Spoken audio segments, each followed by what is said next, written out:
حضرت سیدنا ابو ہریرہ رضی اللہ تعالیٰ عنہ سے روایت ہے، ہمارے آقا صلی اللہ علیہ وسلم ارشاد فرماتے ہیں۔ امام ترمذی رحمۃ اللہ تعالیٰ علیہ نے اس حدیث پاک کو روایت فرمایا۔ آپ کہتے ہیں کہ آقا کریم صلی اللہ علیہ وسلم ارشاد فرماتے ہیں، آخر زمانہ کے اندر بعض ایسے لوگ آئیں گے کہ وہ دنیا کو کمانے کے لیے دین کو استعمال کریں گے اور دین کو بیچ کر دنیا کمائیں گے۔ اور آقا کریم صلی اللہ علیہ وسلم نے ان کی جو ایک نشانی بیان فرمائی، آپ نے فرمایا السنتہم احلی من السکر، ان کی جو زبانیں ہیں وہ شہد سے اور شکر سے میٹھی ہوں گی، اور ان کے دل تو فرمایا وقلوبہم قلوب الذئاب، ان کے دل بھیڑیوں کی طرح ہوں گے۔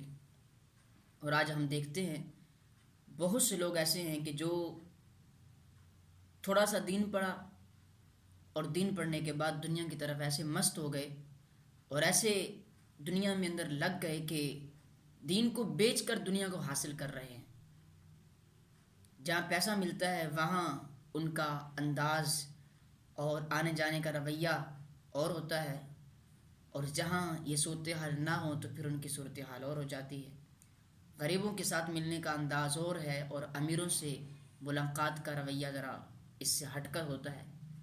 امیروں کے لیے ٹائم ہے اور غریبوں کے لیے ٹائم ہی نہیں ہے، اور لبادہ دین کا اوڑا ہے۔ تو ایسے لوگوں سے آقا کریم صلی اللہ علیہ وسلم نے بچنے کا حکم ارشاد فرمایا، اور آپ نے فرمایا کہ ان کی زبانیں جو ہیں وہ شکر سے میٹھی ہیں اور ان کے دل بھیڑیوں کی طرح ہیں۔ اور ہم دیکھ رہے ہیں کہ ایسا ہی ہو رہا ہے، تو ہمیں حکم ہے کہ ایسے لوگوں سے بچ کر رہیں۔ صرف کسی کی چٹی چمڑی اور چہرے کے اوپر آپ نور دیکھ کر بک نہ جائیں، یا اس کے پاس بڑا علم ہے اس کے عمل کو بھی دیکھیں۔